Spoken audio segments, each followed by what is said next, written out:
Anda kembali menyaksikan Kominfo Newsroom. Pemirsa, Wakil Menteri Luar Negeri Pahala Nugraha Mansuri menyebutkan dalam pelaksanaan Indonesia-Afrika Forum 2024, Indonesia menargetkan terlaksananya kerjasama ekonomi hingga 58 triliun rupiah. Kerjasama ekonomi tersebut meliputi sektor energi, pangan, kesehatan, dan pertambangan.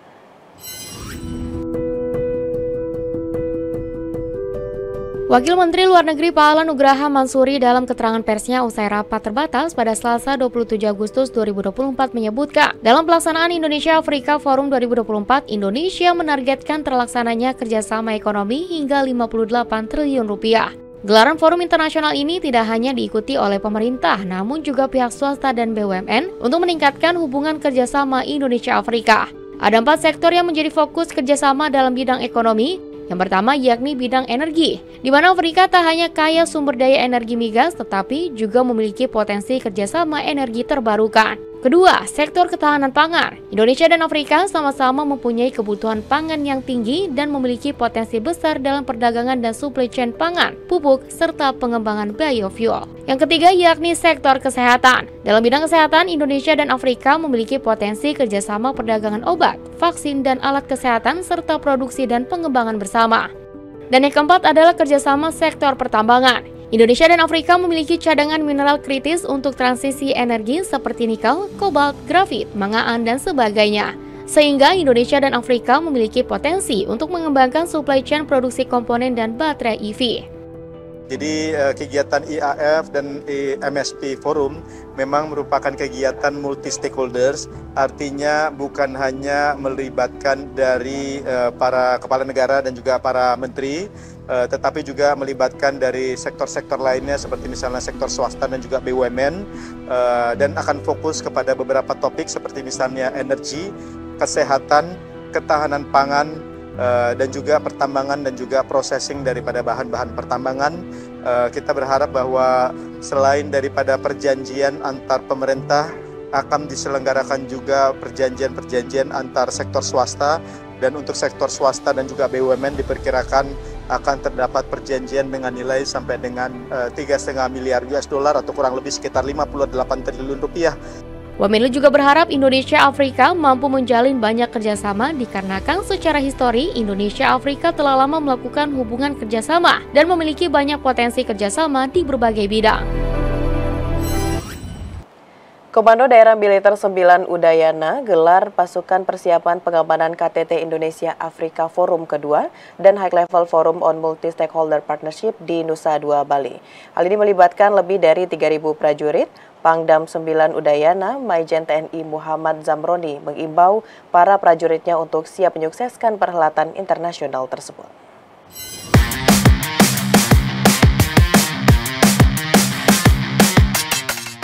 Komando Daerah Militer 9 Udayana melaksanakan apel gelar kesiapan pasukan dalam rangka pengamanan konferensi tingkat tinggi Indonesia-Afrika Forum kedua dan High Level Forum on Multi-Stakeholder Partnership yang berlangsung di Bali pada 1 hingga 3 September 2024. Apel tersebut dipimpin langsung oleh Pangdam 9 Udayana, Maijen TNI Muhammad Zamroni, beserta personel gabungan Satgas Pamwil dan Satgas Evakuasi di lapangan Puputan Niti Mandala Renon, Denpasar, Selasa 27 Agustus 2024.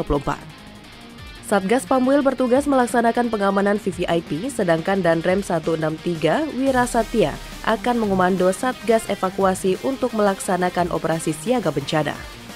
Satgas Pamwil dan Satgas Evakuasi terdiri dari masing-masing staf Satgas, unsur pendukung komunikasi dan elektronik, medis, bantuan administrasi, penerangan dan pelayanan, tempat kegiatan, penginapan, hingga lalu lintas dan parkir. Dalam keterangan persnya, Pangdam 9 Udayana Maijen TNI Muhammad Zamroni mengimbau para prajuritnya untuk siap menyukseskan perhelatan internasional tersebut. Lebih dari 3.000 yang sebagai dari Satgas Pamwil, Satgas Evakuasi juga sekitar hampir 1.000 juga. Ini sebagai bentuk bahwa kita serius untuk mengamankan. Dan alutsista yang kita libatkan, kawan-kawan bisa lihat di belakang sana, dari sepeda motor, kendaraan ringan, kendaraan keras juga, panser-panser kita libatkan.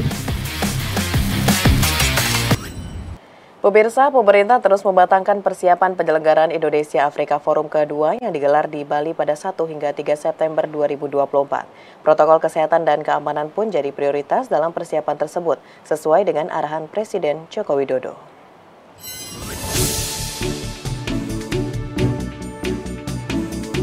Wakil Menteri Luar Negeri Pahala N. Mansuri memberikan pernyataan arahan Presiden Joko Widodo terkait protokol kesehatan jelang pelaksanaan Forum Pertemuan Indonesia Afrika di Bali. Wamenlu menyampaikan arahan usai mengikuti rapat bersama Presiden di Istana Merdeka, Jakarta. Wamenlu mengatakan Presiden Joko Widodo meminta semua pihak terkait agar memperketat protokol kesehatan sedari kedatangan para peserta dan delegasi hingga ke agenda-agenda pertemuan dan titik masuk ke Jakarta. Pengetatan prokes Mpox seiring dengan pernyataan Organisasi Kesehatan Dunia atau WHO yang pada minggu lalu telah menyatakan wabah Mpox di benua Afrika sebagai darurat kesehatan masyarakat internasional. Pemirsa, Organisasi Kesehatan Dunia atau WHO kembali menetapkan status wabah cacar monyet atau monkeypox sebagai Public Health Emergency of International Concern. Menteri Kesehatan Budi Gunadi Sadikin menegaskan saat ini pemerintah tengah meningkatkan upaya pemantauan atau surveillance terkait penetapan status penyakit tersebut. Usai mengikuti rapat terbatas dengan Presiden Joko Widodo di Kompleks Istana Kepresidenan Jakarta, Menteri Kesehatan Budi Gunadi Sadikin menyatakan sejak tahun 2022 di Indonesia terdeteksi sebanyak 88 kasus penyakit cacar monyet atau Mpox varian 2B yang memiliki fatality rate jauh lebih rendah dibandingkan varian 1B yang menyebar di Afrika. Adapun kasus tertinggi ada di tahun 2023, sebanyak 73 kasus dan 14 kasus terjadi di tahun 2024. Budi mengonfirmasi mayoritas kasus Mpox di Indonesia ditemukan di Pulau Jawa dan Kepulauan Riau. Merespon wabah penyakit Mpox di tanah air, Presiden telah melakukan langkah-langkah dalam upaya penanganan virus Mpox dengan penyediaan obat hingga vaksinasi.